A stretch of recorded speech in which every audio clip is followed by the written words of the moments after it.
2 дугаар сарын 11-ээс 22-ны хүртэл 10 хоногийн хугацаатаар бүх нийтийн бэлэн байдлын зэрэгт шилжүүлж хөл хорой тогтоогод байгаа. Энэ хугацаанд хөл хоройны дэглэм өдөр бүр 24 цаг мөрдөгдөх ёстой. Өөрөөр хэлбэл өдөрч шөнөч хөл хоройны дэглэм яг адил үйлчлэх ёстой юм а.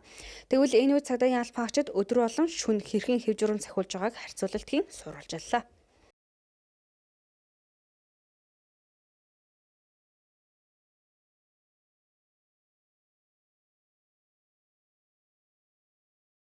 Цагдаа дотоодын цэрэг төрийн албан хаагч нийт 10,000 орчим хүн хөл хоройны үеэр эргүүлд гарч байгаа.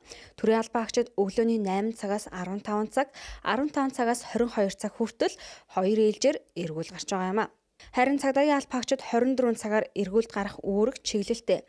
Тэд өдрийн цагаар тээврийн хэрэгслийн хөдөлгөөнд оролцож байгаа жолоочдын иргэний үнэмлэх ажлын тодорхойлолт ФИСАР шинжилгээний хариуг шалгаж байгаа.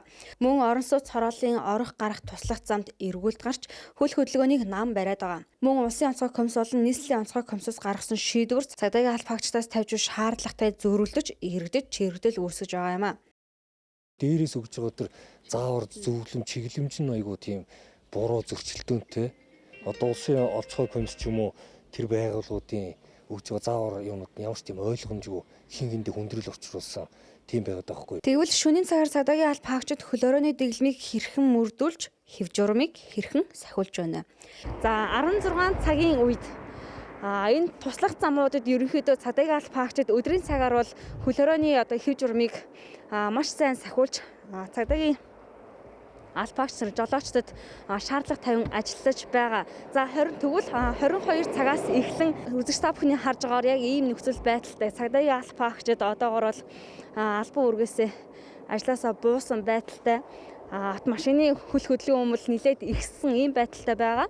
Шөнийн цагаар хөл хоройны байдал ерөнхийдөө цагдаа нарын юу суларсан байна. Тийм учраас ерөнхийдөө хүмүүс их явж гэнэ гэж зарим сайтуудаар бас мэдээлэл гарсан л та тэрийг л уншсан. Тийм ш өөрөөр бол одоохондоо би бол өөрөө яг бол үзээгүй. Тийм явган хүнд бол хяналт тавихгүй байх шиг байна тийм. Машин хэрэгтэй асуудал хяналт тавьж явах шиг байна. Цагдаагийн албан хаагчид өвлийн хүйтэн ажралгүй олон цагаар эргүүлд гарч хэв журам сахиулж байгаад иргэд талархалтай хандж байгаа. Гэвч хөл хоройны хатуу дэглэмийг өдөр нь сайн мөрдүүлж байгаа хэрнээ шөнийн цагаар сулруулсан үед иргэд хүссэн газартаа очиж болж байна. Өөрөөр хэлбэл шөнийн цагаар хөл хоройны хатуу дэглэмийг сулруулснаар шагийн архины 8, ахын хүрээний архитал зэрэг зөрчил үйлдэгдэх нөхцөл бүрдээд байгаа юм а.